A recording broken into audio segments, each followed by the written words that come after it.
You know, every single time you step onto a plane, you're becoming part of one of the most complex, coordinated operations happening anywhere on Earth. It's wild when you think about it.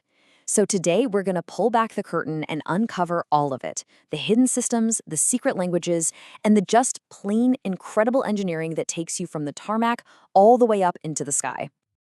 Wow. It almost always begins with a sight just like this, doesn't it? A night landing. It looks so beautiful, so peaceful, almost magical. But what you're really seeing here is an incredibly high-stakes conversation. It's a back and forth between the pilot and the ground, all spoken in a very precise language, a language of light. Come on, you can admit it. You've been there, right? Buckled in your seat, looking out the window at what seems like total chaos unfolding on the tarmac. And you've definitely wondered, how in the world does all of this actually work? How do all these moving pieces come together so perfectly? Well, today we're going to find out. To really understand the flight, we've got to start on the ground. We have to understand the airport.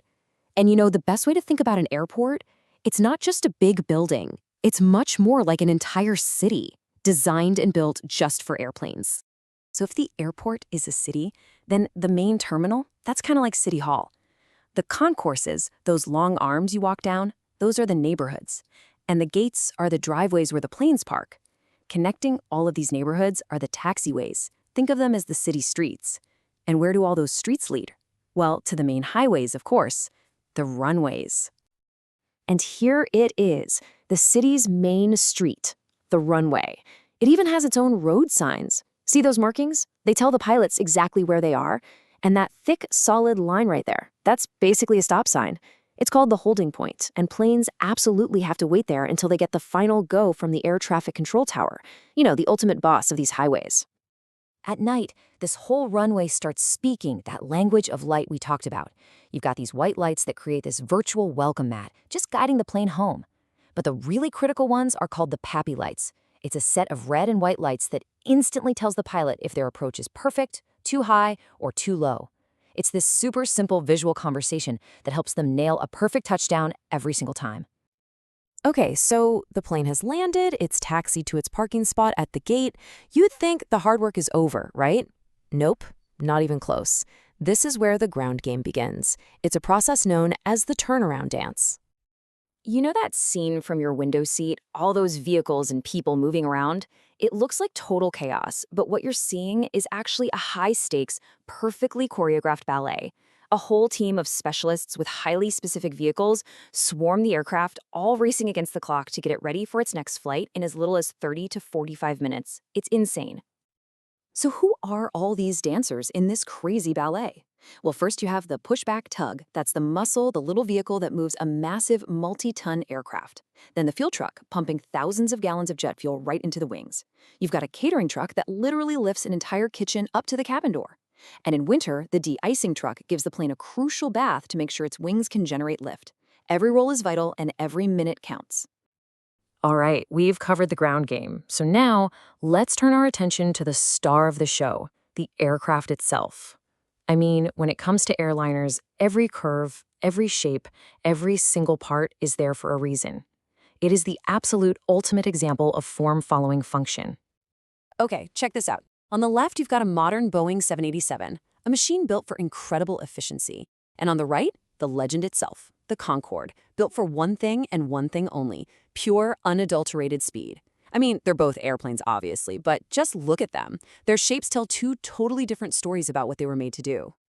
So let's get into why they look so different. The 787 has those wide, swept-back wings with the little upturned tips called winglets. All of that is designed to maximize lift and just sip fuel. The Concorde, on the other hand, has that sharp, thin delta wing, which is perfect for staying stable at over twice the speed of sound. And its famous draped nose? That wasn't just for looks. It literally had to lower on landing just so the pilots could see the runway over that super long pointy nose. Every single design choice serves the mission. And on pretty much any airliner you'll see, the tail is basically the steering wheel. That big vertical part has a rudder that moves left and right, steering the plane's nose. The smaller horizontal wings have elevators that tilt up and down, which points the nose up for takeoff or down for landing. Simple as that. Okay, let's step inside. We're going to walk right past the passenger cabin and into the most important room on the entire plane, the flight deck. This is it, the nerve center. This is where the whole journey is managed. Now, this might surprise you, but a lot of the time, it still starts with something that looks like this, a paper chart. This is literally the roadmap of the sky. The blue lines are airways. You can think of them as highways for planes. And the little triangles are waypoints, basically invisible intersections in the sky that pilots use to navigate their route from point A to point B.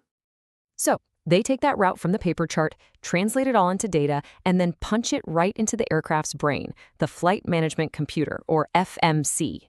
The pilot inputs the waypoints and boom, the route appears as that magenta line on the screen, which the autopilot can then follow with just incredible precision. Okay, so we've covered the airport city, the turnaround dance on the ground, and the plane's digital brain in the cockpit. But honestly, none of that matters without the plane's heart, the magnificent, unbelievably powerful jet engine that provides the raw force to make all of this possible. I mean, just look at this thing. A cutaway of a jet engine is a whirlwind of blades and machinery that seems impossibly complex.